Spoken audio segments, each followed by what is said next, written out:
chez Apollo GraphQL, on travaille donc dans GraphQL, enfin sur GraphQL, autour de GraphQL, on fait plein de choses et je vais essayer de vous expliquer un petit peu, ce que c'est GraphQL, sur quoi je bosse et puis, éventuellement, comment on s'y prend pour, réécrire progressivement des trucs en Rust. Je vous l'ai dit, donc moi c'est Jérémy, vous me trouviez sur YouTube. Je ne sais pas si je suis en train de faire une Antoine Daniel ou si je vais m'y remettre. J'ai fait quelques vidéos il y a une petite année, pour, expliquer les bases. Il y a énormément de contenu de qualité, mais il y en avait pas en français. Donc, je me suis dit que ça pouvait être cool d'en faire un peu. Il y a d'autres personnes qui font des supports, plutôt des supports écrits et qui font de super articles en français. Si vous avez besoin de liens ou quoi, je serais ravi de vous les donner et je pré-spoil peut-être un éventuel meet-up bientôt où cette personne-là va intervenir. Je vous en ai parlé très rapidement. Je vais essayer de vous expliquer ce qu'est GraphQL, ce qu'est la fédération GraphQL, comment ça fonctionne, un supergraph runtime. On va voir ce que c'est un supergraph et ce que c'est un supergraph runtime. Je vais ensuite vous expliquer pourquoi chez Apollo on a choisi Rust et je vais essayer de vous expliquer pourquoi ou quand vous devez choisir Rust ou pas. Même si j'adore Rust, il y a des cas où c'est pas incroyable de passer à Rust. On peut avoir énormément de problèmes et ensuite les imputer au langage, ce qui est un peu dommage. Et ensuite, on va voir des manières de migrer sa code base progressivement, de pas Rust à Rust, si c'est vraiment ce que vous souhaitez faire. On va essayer de faire des démos également. Je pense que je vais me prendre un gros effet démo, mais ça va être très, très drôle. Donc, on va essayer de voir si on s'en sort. Alors, qu'est-ce que c'est GraphQL? Je suppose alors juste, déjà, on va essayer de faire un show of hands juste 2 secondes. Vous êtes plus dev front, dev back? Est-ce qu'il y a des dev back dans la salle? OK, d'accord, je ne pose pas la question pour les défendre. Est-ce qu'il y a des dev front, dans la salle? OK. Du coup, les dev back, ils ont souvent l'habitude de faire des API lit REST. Je suppose que c'est le cas de la plupart d'entre vous. Il y a une autre façon d'aller récupérer de la donnée qui est, d'utiliser notamment du GraphQL. Il n'y a pas que ces 2 manières-là, hein, mais c'est les 2 qu'on a l'habitude de voir. Donc c'est un langage qui est dit déclaratif, c'est-à-dire qu'on déclare, on exprime ce que l'on souhaite obtenir et ensuite on va essayer de se débrouiller pour obtenir la donnée. Le gros avantage, c'est qu'on va dire exactement ce dont on a besoin. On ne va pas récupérer, on va éviter ce qui s'appelle l'over et le underfetching. Le overfetching, c'est le fait de se retrouver dans une situation où j'ai besoin, par exemple, du prénom d'un utilisateur et je fais un get sur users/id et je me retrouve avec toutes les infos de l'utilisateur, dont plein d'infos dont je me fous éperdument. Et la deuxième, le underfetching qui est l'inverse, c'est je récupère certaines informations et il m'en manque et je vais être obligé de faire un deuxième appel d'API pour obtenir des informations supplémentaires, ce qui est un petit peu dommage. Donc comme je le disais, c'est le client qui s'occupe de récupérer les datas, le serveur s'occupe de résoudre la donnée, donc de lui donner un moyen d'y accéder et ensuite, il y a de la magie qui se passe et c'est GraphQL. Donc ça, j'en parlais, brièvement juste avant. Qu'est-ce que c'est le problème qui est résolu grâce à GraphQL? C'est on vous donne l'accès à exactement la donnée dont vous voulez et à toute la donnée dont vous voulez. Bien sûr, il y a des méthodes pour sécuriser les accès. On ne donne pas accès à toute la base de données entre guillemets ou à toute la data, n'importe comment. Mais il y a un seul endroit qui va nous permettre d'explorer et de récupérer la donnée dont on veut. Donc no over, no underfetching, j'en parlais et ça augmente le time to value. Alors qu'est-ce que c'est le time to value?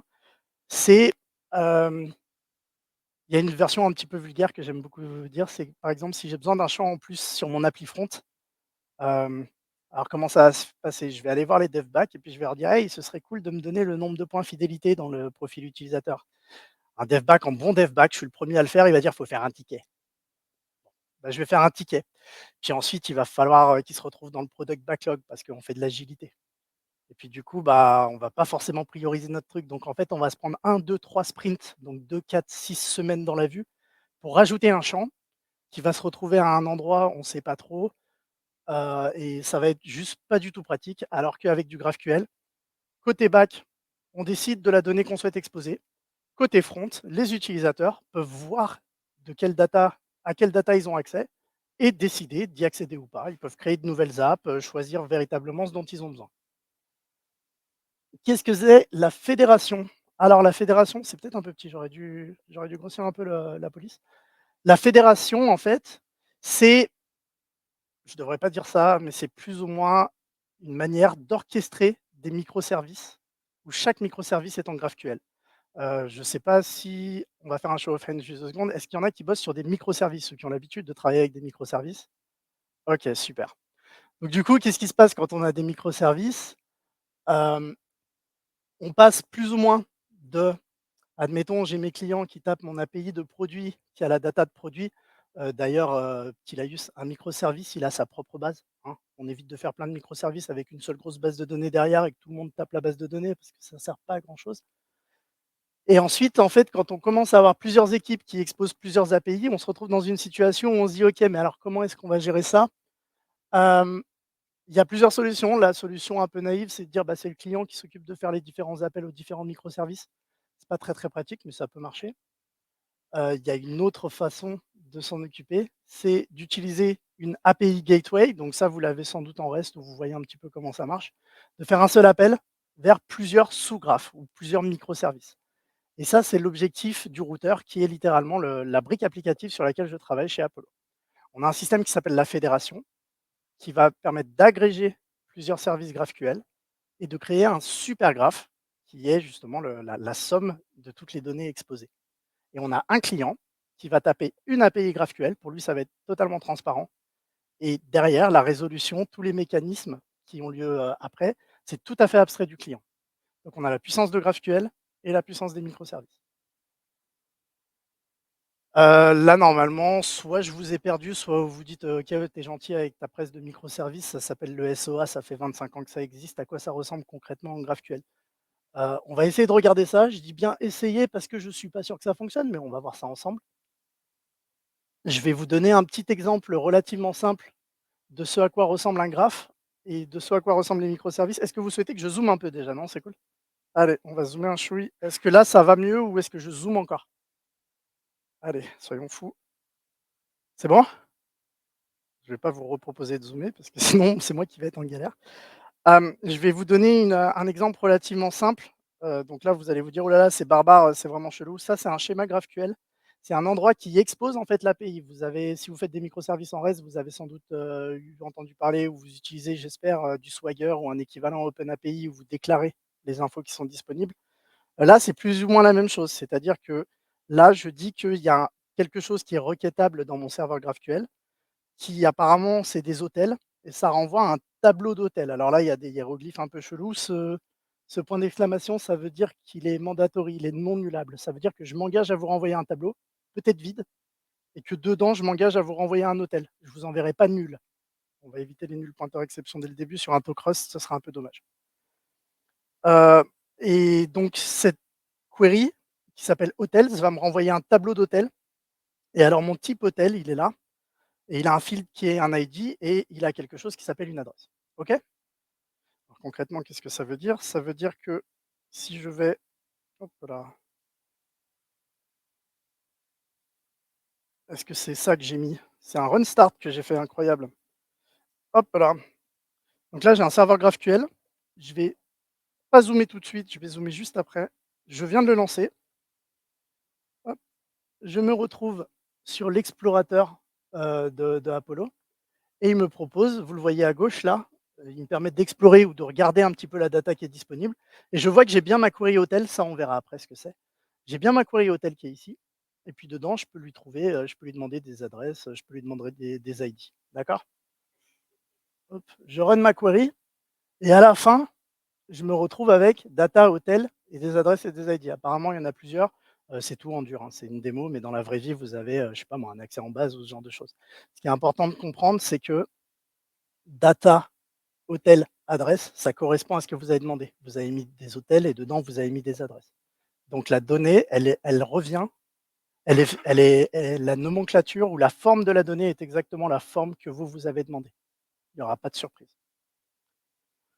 On va complexifier un tout petit peu l'exemple en rajoutant des microservices, enfin d'autres graphes. Donc on va rajouter un user. Alors ce user, qu'est-ce qu'il a dedans? Hop, je vais cacher. Il a une query également, donc qui permet de faire des get, on va dire. Je ne devrais pas dire ça, je vais me faire insulter, mais dans l'idée, c'est ça. Ça renvoie des users. Et alors, me, ça me renverra moi. Bon, je mens un petit peu, mais ça me renvoie un user. Un user, il a un ID, un prénom et un nom. D'accord? Qu'est-ce que ça veut dire concrètement?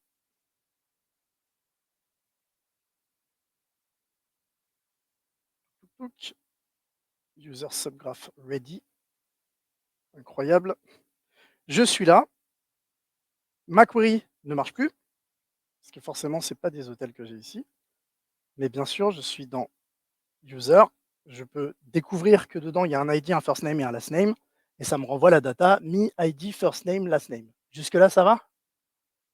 Ce qu'il faut bien comprendre, c'est que si j'ai pas besoin de ID et de last name, je demande que first name, j'obtiens que first name.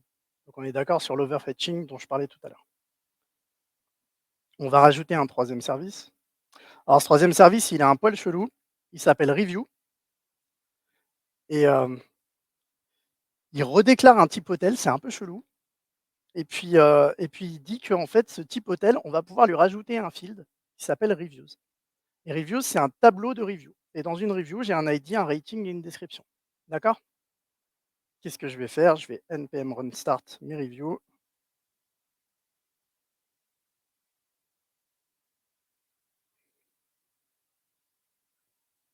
Query your server. Et là, je vais être un peu déçu. Déjà, ma query me, elle marche plus. Et là-dedans, j'ai rien à query. C'est un peu dommage. Mais on va voir tout de suite pourquoi j'ai rien à query.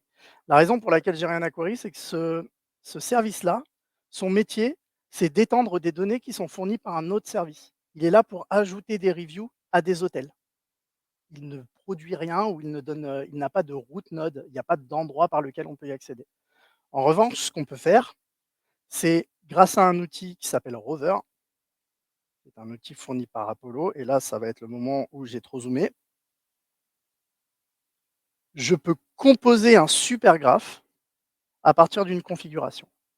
Qu'est-ce que ça veut bien pouvoir dire? Ah, je ne l'ai pas mis au bon endroit. Ah oui, je suis dans le dossier review. Je vais remonter. Hop là. Alors, qu'est-ce qui se passe? Grâce à ce fichier qui est... Où est-ce qu'il est mon petit supergraph.yml? Il est là. Ici, je déclare que je veux créer un supergraphe avec plusieurs sous-graphes dedans. Je vais avoir des hôtels. Ils sont résolvables sur localhost 4041. C'est le premier service que j'ai démarré. Et le schéma GraphQL, donc le fichier qui est la source de vérité, l'équivalent du Swagger dont je parlais tout à l'heure, il se trouve à cet endroit-là. Il est dans /hotel, hotels.gql. Le user, il est dans user.gql et le reviews, il est dans reviews.gql. Jusque-là, normalement, ça doit aller. Ce résultat-là, je l'ai pipé, vous le voyez peut-être pas, mais je l'ai envoyé dans un autre fichier qui est ici. Alors là, il va se passer des trucs un peu plus énervés. Donc je ne vais pas rentrer exactement dans les détails, mais en gros, on a lié tous ces schémas entre eux et on se retrouve avec des trucs, des jointures, un peu comme des jointures SQL, on va dire, entre les différents graphes qui sont derrière. Et ensuite, différents types qui sont l'agrégation de mon type, de mes types que j'ai en dessous. Concrètement, qu'est-ce qui se passe? On va aller utiliser notre super routeur qui n'est pas du tout là. Hop, on va lui donner une config qui est router.yaml et un super graph que je viens de générer. Je créerai un repo sur l'org Rustlil, tu en parleras après, je pense. Je créerai un repo sur l'org Rustlil dans lequel vous aurez accès à ça si vous voulez jouer avec et jouer un petit peu avec les types. Là, les microservices, enfin les services qui sont derrière, ils sont tous en node par flemme, mais dans les vrais tests entre guillemets que je fais, c'est du Rust ou ça peut être n'importe quoi derrière. Après Rust, les temps de compile sont pas ouf, je préfère faire ça en node en l'occurrence pour la démo. Oui, il va pas y avoir que des trucs gentils sur Rust dans cette. Hop, je vais aller sur localhost 4000 parce que mon routeur il écoute sur localhost 4000. Là, je suis en train de me spoiler donc je vais pas faire ça. Alors, je vais zoomer un chouille aussi, je pense. Alors, qu'est-ce que je retrouve là-haut? Je retrouve une query hôtel avec un ID, une adresse. Et maintenant, il se passe des trucs vraiment cool, c'est que j'ai accès à des champs review avec description, ID, rating par exemple. OK? Data, hôtel, adresse, review. Là, il s'est passé des trucs vraiment sympas derrière dans le routeur et on va le voir ensuite. Et puis, il y avait un autre route node qui était mis pour avoir les infos de l'utilisateur, mais j'ai pas besoin de faire plusieurs requêtes, hein. Je fais toujours, une seule grosse query si je le souhaite et je récupère, les infos de moi en bas. Vous voyez? Donc je peux vraiment tout lier et faire la requête dont j'ai besoin au moment où j'en ai besoin. Il y a une question, oui? Est-ce que c'est possible de zoomer un tout petit peu plus? Bien sûr. Est-ce que c'est bon là? Je suis vraiment au max, je suis désolé. Donc là, ouais, j'ai ma query qui est ici à gauche et j'ai rajouté me qui a rien à voir, donc il est aux routes, hein, vous voyez là, j'ai mes hôtels qui sont là et en dessous, j'ai un nouveau champ là qui s'appelle me avec ID, first name, last name. Ce que ça veut dire concrètement, c'est que, je sais pas moi, si je fais une page de checkout, d'un panier, où j'ai besoin, de l'utilisateur, donc de son nom, son prénom, son adresse, des infos de paiement, des infos de produits, de ci, de ça. Je vais pas faire 250 appels, d'API et attendre 25 secondes pour avoir toutes les réponses de tout le monde. Faire un appel, je vais lui dire exactement ce dont j'ai besoin, il va se débrouiller. OK? Cool. Je vais essayer de retrouver ma presse. Elle est là. Est-ce qu'il va me remettre au début? Non, incroyable. Super. Donc maintenant qu'on a vu ça, on va essayer de voir un peu comment ça marche. Je vais prendre des fausses requêtes qui sont pas exactement celles que je vous ai montrées, mais ça va être plus ou moins le même principe. Ce qui est important, c'est le principe. On a donc la query me qui va être résolue par le microservice ou le sous-graphe des users, la query hotel qui est résolue par les hôtels et la query reviews qui est dans les reviews, subgraph. OK? Alors qu'est-ce qui se passe? Il se passe un truc qui s'appelle le query plan. Qu'est-ce que c'est le query plan? Je suppose, vu qu'il y a pas mal de dev back, je suppose que vous connaissez un peu SQL et que vous voyez ce qu'est un explain plan. Est-ce que vous voyez ce que c'est un explain plan ou pas? Est-ce qu'il y a des gens qui ne savent pas ce qu'est un explain plan? OK. Alors un explain plan, de toute façon, j'allais le répéter, pour être sûr qu'on est d'accord sur les termes.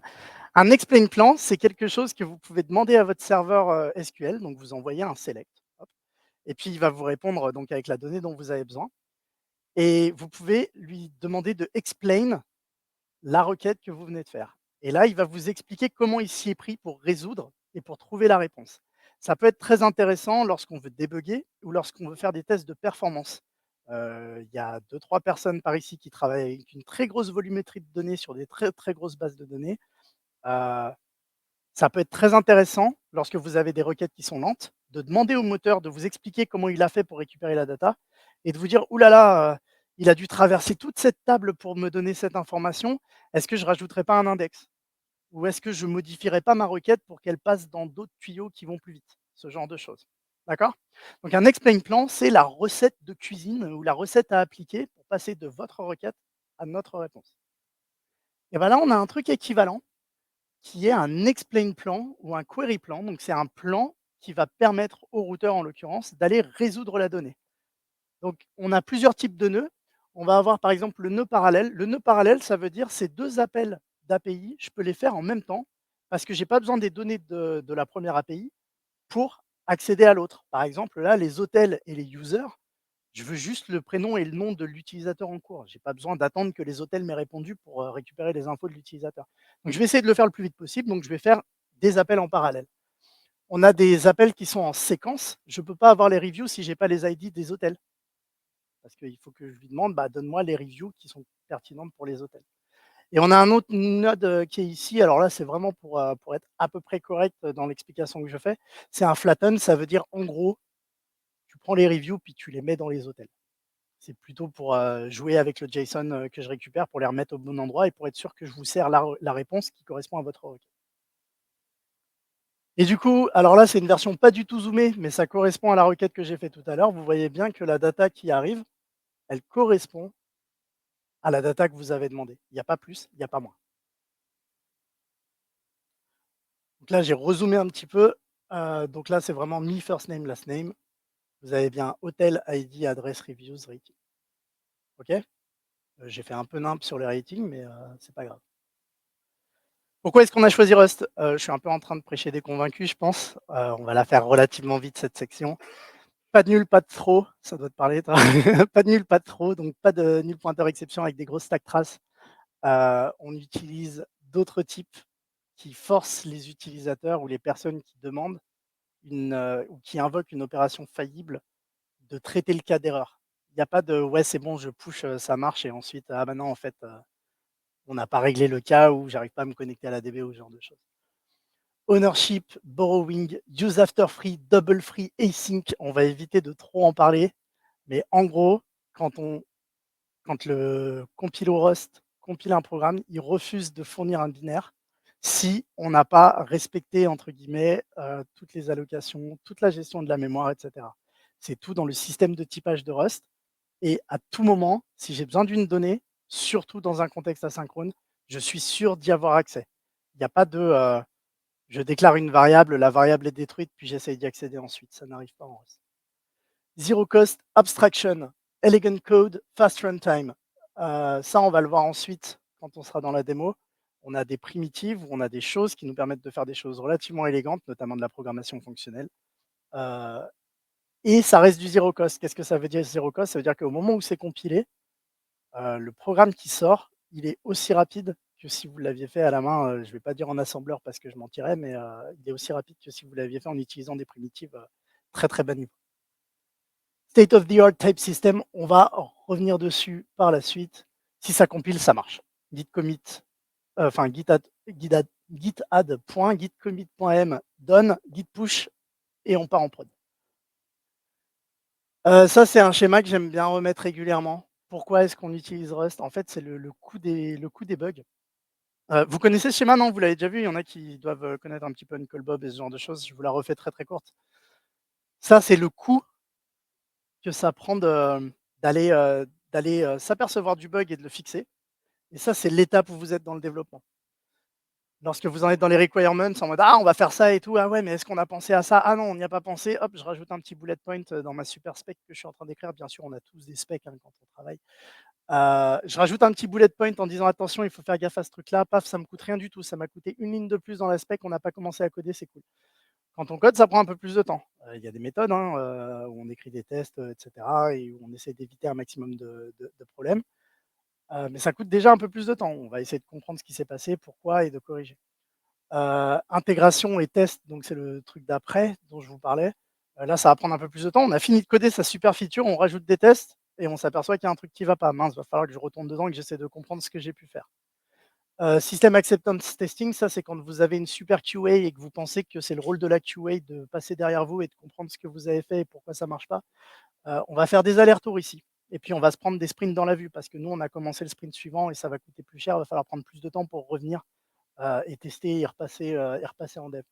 Et alors là, la production post-release, ça va coûter très, très cher. On a un bug en prod.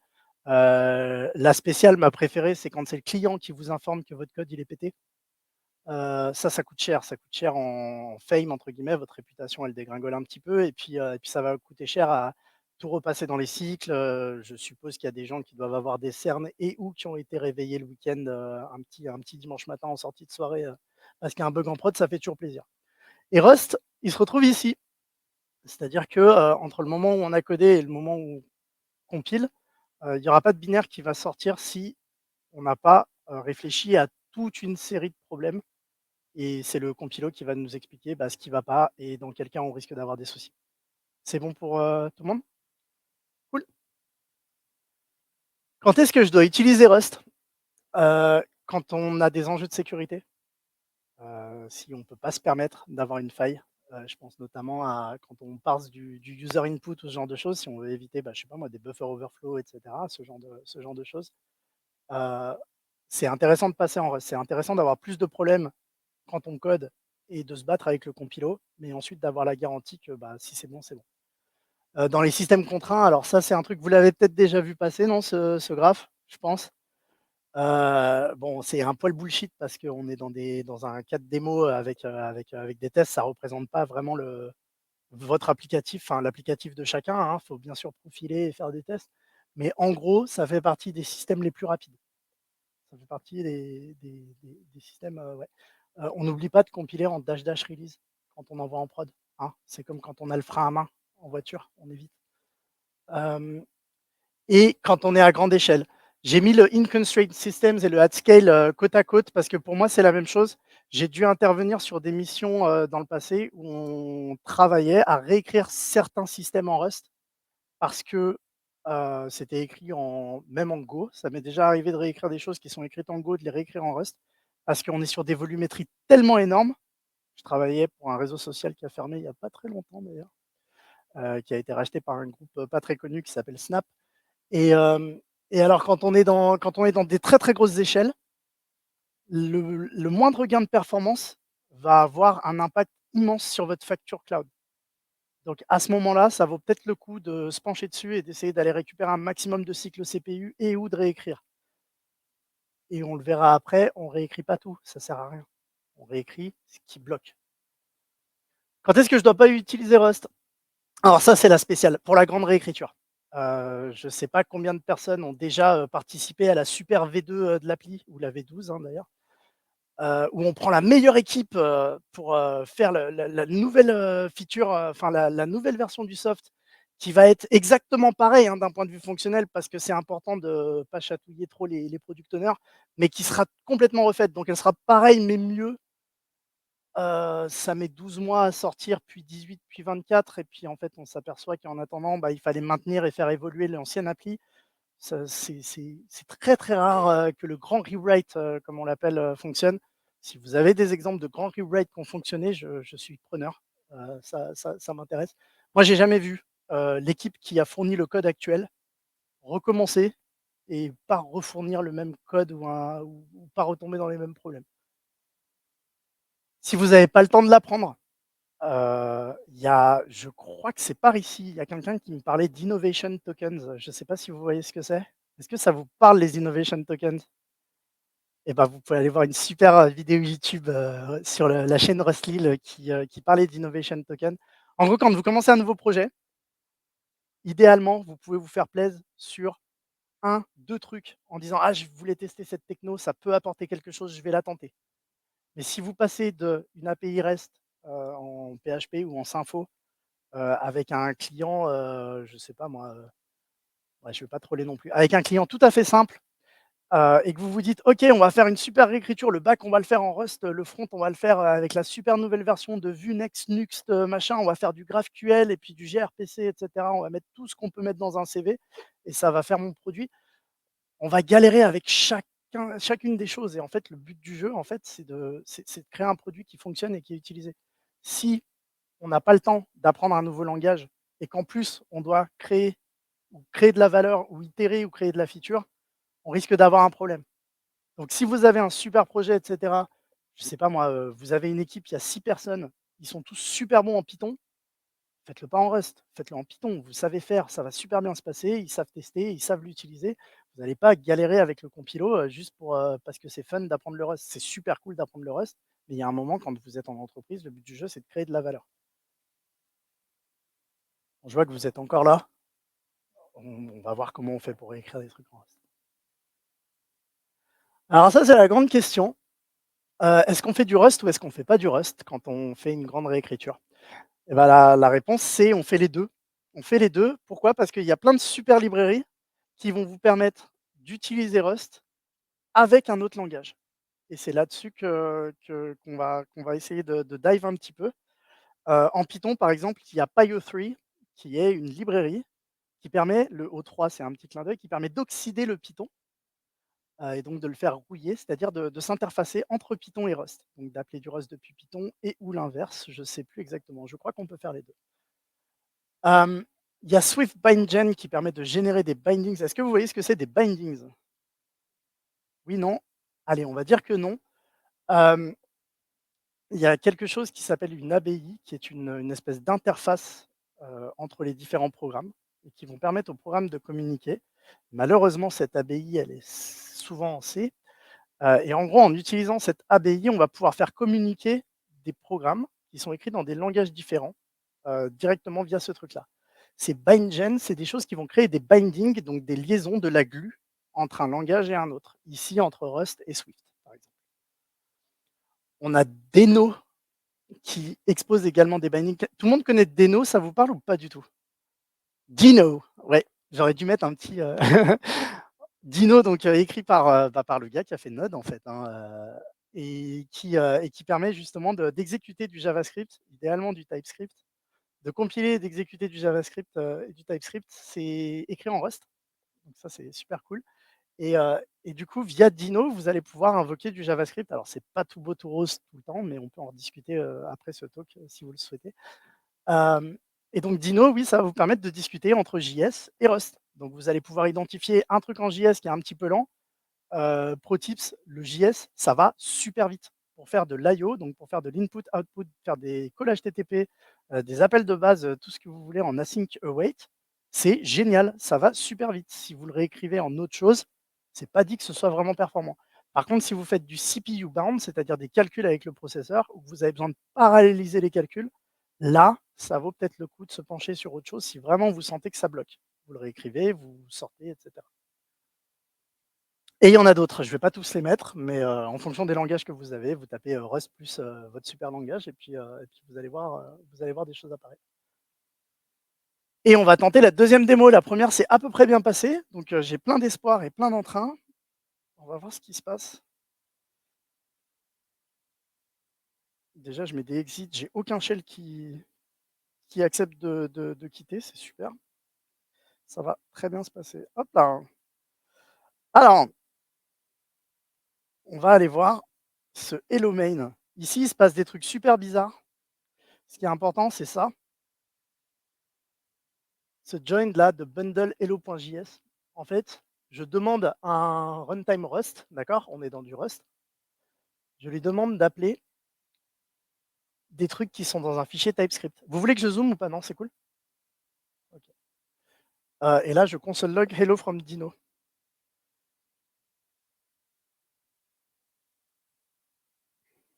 Comment je l'ai appelé?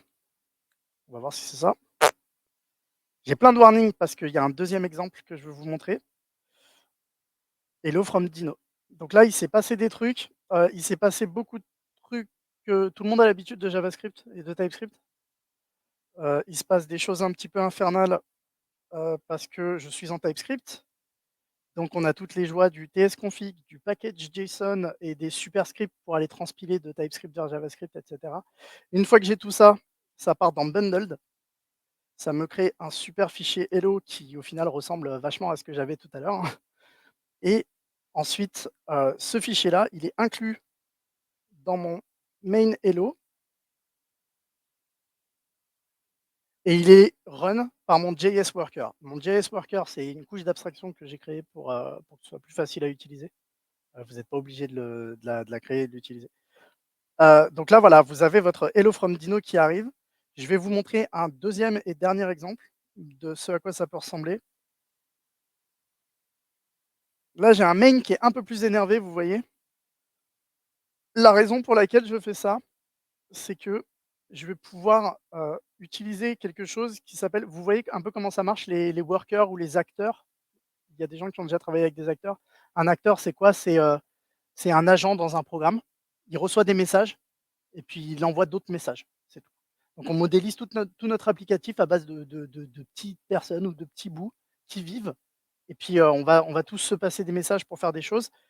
L'avantage du modèle d'acteur, c'est que au lieu de relancer à chaque fois un script JavaScript qui va se lancer et m'envoyer une réponse, je vais lancer une fois un script JavaScript qui va être dans un gros while true, vraiment, super crade et qui va attendre de recevoir un message et qui va réagir au message.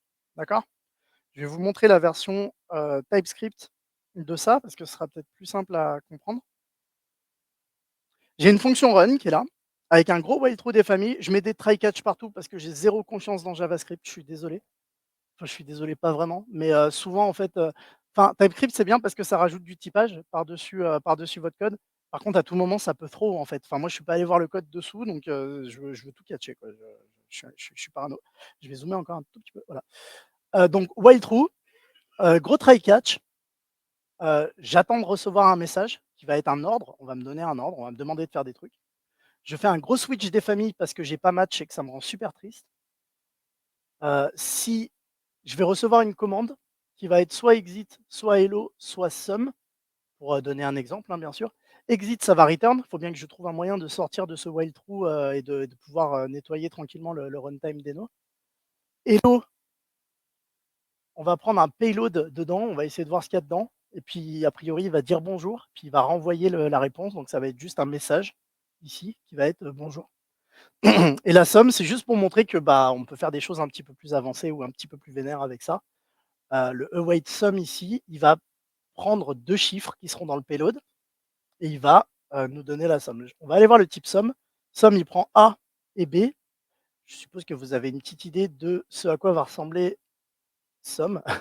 Payload A plus payload B, c'était vraiment difficile à deviner, je pense. Hem Et du coup, oui, le hello, il prend un payload qui est un payload hello. Il a un first name Et ce first name, bah, il va juste dire bonjour. Donc si je l'envoie avec Jérémy, il va dire bonjour Jérémy, et puis voilà. On va retourner sur le main.rs maintenant qu'on a un peu compris ce qui se passe.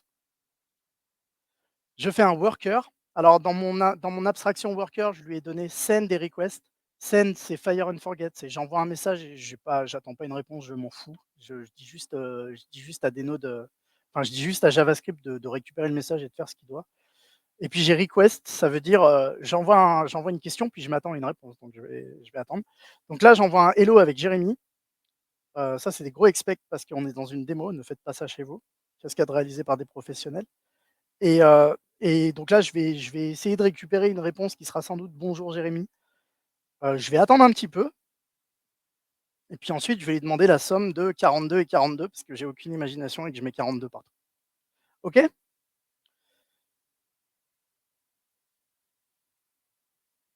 Est-ce que c'est le worker? Oui, c'est lui. Donc là, j'ai envoyé mon hello, le worker m'a répondu et je lui ai demandé de faire la somme et le worker m'a répondu. D'accord? Et vous voyez ici, c'était juste pour montrer la sérialisation et la désérialisation, c'est-à-dire que je ne suis pas en train de travailler sur des chaînes de caractères, je suis en train de travailler sur des vrais trucs. C'est-à-dire que, une fois que j'ai eu ma somme là, que j'ai eu 84, bah, c'est un vrai nombre et je peux faire des opérations avec. Donc on va pouvoir envoyer des payloads qui sont un peu plus avancés ou un peu plus énervés que ce que je vous ai montré. D'accord? Alors pourquoi est-ce que je vous montre tout ça? Je vous montre tout ça parce que le query planner dont je vous ai parlé tout à l'heure, qui est un petit peu le cerveau, le truc qui explique comment on fait une requête, GraphQL, comment on génère la recette de cuisine. C'est un truc qui est super compliqué à écrire. Il y a un espèce d'arbre immense avec plein de contraintes et plein de règles métiers et ça a été écrit en JavaScript et en TypeScript il y a très longtemps sur une ancienne version du routeur, donc du Supergraph Runtime dont je vous parlais. Et on s'est retrouvé dans une situation où on s'est dit: «OK, on veut que ça aille plus vite, qu'est-ce qu'on va réécrire? Est-ce qu'on va essayer de réécrire le query planner, qui est la phase qui génère cette recette de cuisine, sachant que pour une même requête, on a un même query plan? Ou est-ce que je vais pas réécrire plutôt le reste là où ça bloque et mettre en cache la réponse de ce truc-là?» Donc dans la situation du routeur, on a gardé le query planner et réécrit tout ce qu'il y avait autour progressivement pour ensuite se retrouver dans une situation où un jour, on va réécrire le query planner, ça arrivera. Mais pour l'instant, on demande un query plan une fois, ça prend 1 milliseconde. Oui, en Rust, 1 milliseconde, c'est beaucoup, mais c'est pas très grave. Et on la met en cache et puis terminé. Donc c'est vraiment le conseil ou le key takeaway que je veux vous donner. Déjà, on réécrit pas from scratch, non, c'est non. Vous avez des équipes qui sont performantes, qui savent créer de la valeur. On met pas en pause une roadmap pendant 1 an et demi. Au début, les gens ils disent: «Ah, le grand rewrite, ça va être trop bien, on va faire plein de trucs». Au bout de 6 mois, il y a rien de livré, c'est terrible. Ne faites pas ça. Trouvez les opportunités. Qu'est-ce que ça veut dire? Ça veut dire qu'on n'optimise pas tant qu'on n'a pas identifié un truc, un bottleneck, quelque chose qui est lent. Si vous n'avez pas vu, si vous n'avez pas identifié que quelque chose était lent, vous le réécrivez pas. On peut perdre énormément de temps à identifier, à voir un truc en se disant: «Oh là là, c'est pas opti, il faudrait que j'utilise un super HMAP» ou comme on dit, de la mémorisation ou je sais pas quoi. On va faire des trucs super bien, mais en fait, juste derrière, il y a un appel d'API qui prend 15 secondes. Donc en fait, vous aurez gagné 20 millisecondes que personne ne va jamais voir. Identifiez là où c'est lent, réécrivez si ça a du sens et ensuite, si vraiment vous avez acquis de la confiance, parce que quand on commence à réécrire et qu'on s'aperçoit que ça tourne et que ça tourne bien en prod, bah, les gens ils vont commencer à se dire: «Ah, c'est cool, ah, je vais réécrire un deuxième truc, puis un troisième, puis un quatrième». Et là, au bout d'un moment, vous aurez peut-être réussi à RIR, donc à tout réécrire en Rust. Voilà, c'était tout pour moi. Hésitez pas à discuter avec moi ou à venir me voir après le talk. Merci beaucoup. Je sais pas s'il y a du temps pour les questions ou quoi. Je pense que j'ai pris beaucoup trop de temps, donc j'ai envie d'en discuter avec vous si vous le souhaitez. Merci beaucoup. Hop, je vais fermer mes trucs. Tu veux passer, Est-ce qu'on peut poser des questions? On a un peu de temps pour une question? Ouais? Eh ben, on peut, ouais. Bah, c'est vous qui gérez le temps. Ouais, merci Jérémy. Du coup, Je moi j'ai juste une question Ouais, sur GraphQL. Je connais pas du tout pour le coup. ouais, Et je sais, c'était intéressant la présentation. J'avais écouté un podcast une fois sur GraphQL, j'avais rien compris. OK, ouais. Du coup là, c'est un peu plus clair pour moi. La seule question que j'ai, c'est par rapport à l'authent et la gestion de permission. Ouais. Est-ce que ça existe dans GraphQL et avec le Supergraph, est-ce que je peux dire tel groupe d'utilisateurs a le droit d'utiliser cette ressource-là et voilà. Comment ça se gère au niveau du schéma? OK. Du coup, c'est trop bien, j'ai pas besoin de répéter la question. C'est très, très cool par rapport au OK, je répète la question. Je vais la faire courte. Quid de l'authentification? Est-ce que c'est vraiment open bar? Comment est-ce que je peux m'y prendre pour sécuriser les accès, dans mon graphe? Je vais essayer de répondre de manière courte, mais il y a plein d'évolutions, heu, possibles. La première chose qu'on peut faire, c'est qu'on peut authentifier des appels à certains sous-graphes, si on le souhaite. Et on a un système, notamment un système de plugin dans le routeur qui va vous permettre de coder ou de définir vous-même, des directives ou la possibilité d'accéder à certaines choses. D'accord? Ce que ça veut dire concrètement, c'est que, je fais un appel d'API avec une token, cette token, je sais pas moi, c'est du JOT ou un truc comme ça, je vais pouvoir regarder les grants que j'ai et ensuite je vais pouvoir appliquer des règles que je souhaite. Je dis que je vais répondre de manière courte parce que ça peut aller très, très loin. On est dans des graphes. Donc en fait, il y a énormément d'infos que je peux encoder dans mon graphe ou dans mon schéma, et j'ai pas envie de spoil parce que si je dis des trucs que j'ai pas le droit de dire parce que ça risque d'arriver prochainement, je vais être obligé de tous vous tuer et j'ai pas du tout envie. Mais du coup, on va pouvoir dire: «Alors ce type-là, il est safe» ou «Alors ce type-là, il y a que ces personnes-là qui y ont accès», et donc ça va être quelque chose de très, très puissant. On va passer d'authentification tout court, il y a pas de token, ça dégage, à plus ou moins RBAC, donc ce que vous connaissez, le Role Based Access Control. Donc, j'ai une token, j'ai des grants et en fonction des grants que j'ai des trucs, voilà. À, quelque chose d'encore plus granulaire en disant: «Bah, voilà, sur tel nœud là, tel profil peut faire tel truc», mais pas l'éditer par exemple, ce genre de choses.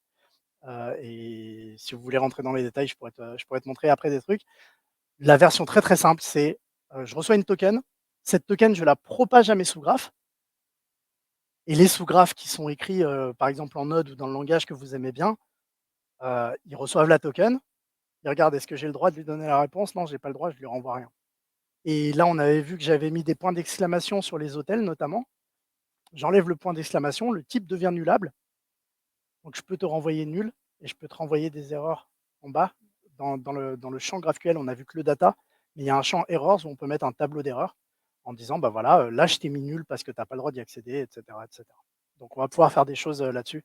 Et oui, on faut surtout pas, s'amuser à exposer une API comme ça en mode open bar, sans réfléchir de la même manière qu'en REST, hein, ou allez, celle-là je la fais, ou en Mongo, hein, il fut un temps où il y avait pas d'username password et on pouvait accéder à certaines bases de données, très, très connues avec beaucoup d'infos dedans, gratuitement en se mettant sur le c'était quoi? Non, pas 3306, c'était quel port? Je sais plus, bref. Donc non, on évite et c'est une très bonne question. 27017, ouais. Donc, alors là, c'était magnifique, il suffisait de crawler et puis, bref. Est-ce qu'il y a d'autres questions? Ouais? Merci beaucoup déjà pour cette Pas de rien, présentation. c'est un plaisir. C'était très bien. J'ai une petite question, c'est par rapport aux microservices sur la fédération. Ouais. Parce que toi, tu utilises des est-ce que c'est habituel pour toi de mettre du GraphQL derrière? Parce que moi, j'aurais peut-être vu du gRPC avec un proxy graph devant. Mmh. C'est une très bonne question. Alors la question c'est, non mais dans la vraie vie, il y a des gens qui font des microservices en GraphQL ou est-ce qu'on fait du gRPC ou ce genre de choses? C'est une super question. Heu, on a tendance à parler d'appels, horizontaux ou verticaux. Verticaux, ça va être d'une stack de services vers une autre et horizontaux, ça va être des appels, je dirais, droite-gauche entre les différents services. Quand c'est du serveur to serveur, j'ai tendance à utiliser des protocoles genre, du gRPC ou ce genre de choses. Pour 2 raisons. La première, c'est que le contrat entre guillemets, il est vraiment, figé fixe. C'est pas forcément du JSON, donc ça va plus vite et il y a plein d'autres raisons qui font que c'est pertinent. Le use case qu'on a rencontré et la raison pour laquelle le supergraph est «né» entre guillemets, c'est que dans des entreprises de taille moyenne, il y avait une petite équipe qui commençait à kiffer le GraphQL et à servir un serveur graph. Puis on avait une autre un peu plus loin qui avait commencé à kiffer le GraphQL et à servir un serveur graph et la question qui se posait ensuite c'est: «Ah c'est trop bien, on va lancer une initiative GraphQL. OK, comment on va faire? On a 2 graphes, comment on fait pour les faire discuter ensemble?» et cetera. et on était vraiment dans la problématique client-serveur. Comment est-ce que je fais pour afficher de manière transparente l'accès à toutes les données, quel que soit ce qu'il y a dessous? Et après, il y a plein d'autres problématiques du style, comment est-ce que je migre, la donnée d'une équipe A vers une équipe B? C'est eux qui reprennent le giron enfin la responsabilité ou la gouvernance de ma donnée. C'est vraiment les problèmes sur lesquels on s'occupe. Si vous faites du serveur to serveur, faites pas forcément du GraphQL, utilisez des protocoles que vous connaissez et qui font le taf. gRPC, j'adore. J'ai essayé une fois, on parlait d'innovation token, sur un projet pour le fun, à la maison. J'avais essayé d'utiliser justement du gRPC de client à serveur également. Ça marche super bien pour les applis mobiles. Pour les clients web, c'est un peu moins drôle. Il y a des considérations relatives à HTTP2, à TLS, à ce genre de choses qui font que c'est pas forcément fun, de rajouter un proxy devant son serveur gRPC, ce genre de choses, c'est pas forcément cool. Donc je recommande moins en l'occurrence. Et puis après, non, là, les problématiques, c'est vraiment comment est-ce que je fais évoluer ma donnée au fil du temps. Il y a plein de choses dont j'ai pas parlé qui vont vous aider à migrer ou qui vont vous aider à vous assurer, je devrais pas le dire comme ça, en gros, Git ou GitHub pour votre graphe. Si je rajoute un champ, c'est pas une opération cassante pour mon schéma parce que toutes les requêtes qui jouaient avant, elles jouent toujours. Si je renomme un champ, je vais avoir un problème. Si je supprime un champ, je vais avoir un problème. Comment est-ce qu'on rajoute de la gouvernance? Comment est-ce qu'on s'assure que la prochaine map, elle va pas tuer N clients? On s'en assure en ayant de la gouvernance, la possibilité de review les changements de schéma, de les autoriser ou pas, et aussi en ayant de la métrique, en ayant de la data. Et là, c'est le truc, je vais faire mon shameless plug, mais ça fait à peu près 1 heure que je parle de GraphQL, donc je vais parler d'Apollo. Dans le studio Apollo, vous avez plein de choses qui vont vous permettre de voir les changements, de valider s'ils sont legit ou pas, et de savoir si le schéma il va casser parce que j'enlève un champ. À la limite, OK, c'est cassant, mais est-ce que c'est vraiment cassant? Je vais pouvoir aller voir dans les métriques pour dire: «OK, non, il y a personne qui a utilisé ce champ depuis 1 mois. Ah, il y a encore, tel client legacy qui utilise ce champ. OK, on va aller voir les équipes de ces clients, puis on va leur dire: «Au fait, ce champ-là, il faudrait peut-être, aller ailleurs pour le récupérer». Et une fois que j'ai ça et que je vois que j'ai plus d'utilisation de mon super champ, là, je peux l'enlever de manière sereine. Mais, c'est plus de la problématique de gouvernance et de client-serveur en l'occurrence que de voilà. Mais non, utiliser des protocoles qui vous permettent de faire du serveur to serveur, hein, honnêtement, enfin moi, c'est ce que je ferais. Je vous en prie.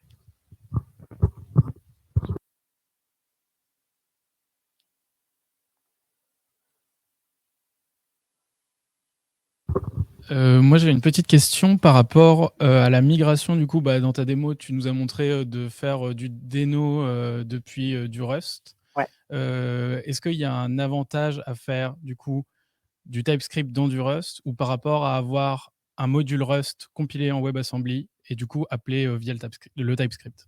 C'est une super question, je vais la répéter. Donc là, on a vu un exemple dans lequel j'utilise Rust pour invoquer du TypeScript. Est-ce qu'il existe un monde où est-ce qu'il y a des enjeux où l'inverse serait utile/intéressant? La réponse est oui. Bon allez, je vais faire une réponse de consultant, ça dépend.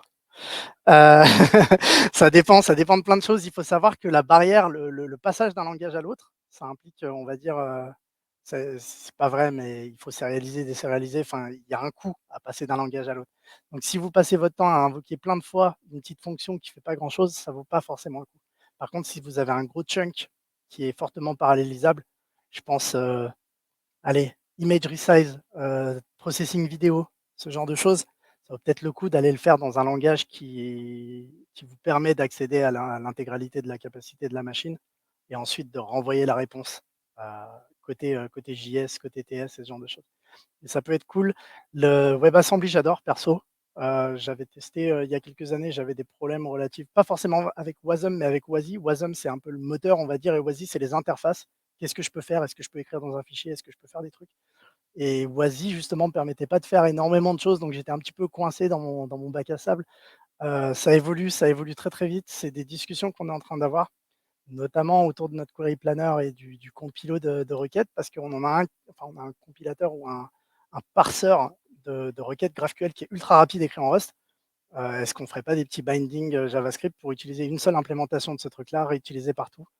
Et justement shipper en Wasm ou shipper autrement? C'est vraiment des questions qui se posent pour ces gros blocs, on va dire, de code.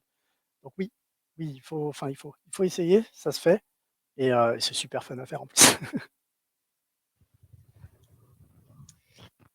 Une autre question, c'est par rapport à l'expérience développeur. Ouais. Dans le fait justement d'introduire du Rust dans une code base qui est dans un autre langage, et notamment du tooling du coup. Parce que quand on a tout en Node, c'est cool, on peut écrire des scripts Node, des scripts NPM, on fait tout tourner, ça marche. Ouais. Qu'est-ce qu'on fait quand on commence à se dire, OK, maintenant on va mettre du Rust là-dedans? C'est une excellente question. Donc la question, c'est qu'est-ce qu'on fait pour le tooling si j'ai l'habitude de faire du JavaScript et si tout le monde a l'habitude de faire du JavaScript, on a un package.json qui est immense avec plein de super scripts qui font plein de choses. Comment est-ce qu'on peut, est-ce qu'on migre ça vers Rust et comment est-ce qu'on fait? Il y a pas mal de réponses possibles à cette question. Je pense notamment à Xtask qu'on utilise de manière extensive. Xtask, c'est plus ou moins, je vais peut-être pas dégainer le makefile, mais c'est plus ou moins un truc qui va vous permettre de rajouter des petites commandes pour aller travailler autour de votre projet ou dans votre projet, donc ça, c'est pas mal. Le gros drawback, c'est que c'est du Rust, donc ça prend du temps à compiler. Il faut quand même réfléchir. Si c'est juste pour faire 2 lignes de code, peut-être que faire du shell, c'est OK. Je pense que l'idée, c'est ça. Je pense que l'écosystème devient mature. Avant, c'était vraiment un enfer au début. Il fallait se battre pour comprendre et utiliser Rust facilement. Là, on a une offre de tooling qui est de plus en plus développée. C'est à mon sens pas tout à fait au niveau de l'équivalent Node ou JavaScript. Moi, ce qui m'a vraiment impressionné en JavaScript, c'est l'accès au départ à la doc et au quick start. Quand tu arrives et que tu veux apprendre React ou Next, tu vas sur le site, tu as des quick start, tu as Gogo, tu as plein de gens, c'est super simple comme expérience. Et les messages d'erreur, ils sont très très simples à comprendre, ou alors au pire, on les copie-colle et ça part. En Rust, on commence à avoir des messages d'erreur qui sont juste extraordinaires. Mais j'ai l'impression que cette expérience, cette qualité de documentation, ça dépend de quelle librairie on utilise, ou ce genre de choses. Donc c'est encore un axe d'amélioration à mon sens. S'il y a un truc que j'évite de faire maintenant, c'est d'essayer d'évangéliser, à outrance, Rust, dans les équipes ou avec des gens qui n'ont pas l'habitude. Si les gens souhaitent en faire, je vais essayer de les accompagner, mais je ne vais pas passer mon temps à leur dire, auriez-vous 5 minutes pour parler de notre senior Rust aux différents développeurs? C'est la meilleure manière pour dégoûter tout le monde et à mon avis, c'est pas la bonne chose. Donc non, on y va tranquillement, tout doucement et puis s'il y a un début d'engouement, on essaie d'accompagner et puis petit à petit, ça prend. Je sais pas si j'ai tout à fait répondu à la question, mais en tout cas, c'est mon point de vue. Xtask. Ou Shell. J'essaie d'éviter, mais ouais. Ah ouais, Just, tu dis? Je connais pas Just, Baf. Ah ouais, OK. Non, mais je vais aller voir. Just donc. Yes. Je pense qu'on est pas mal.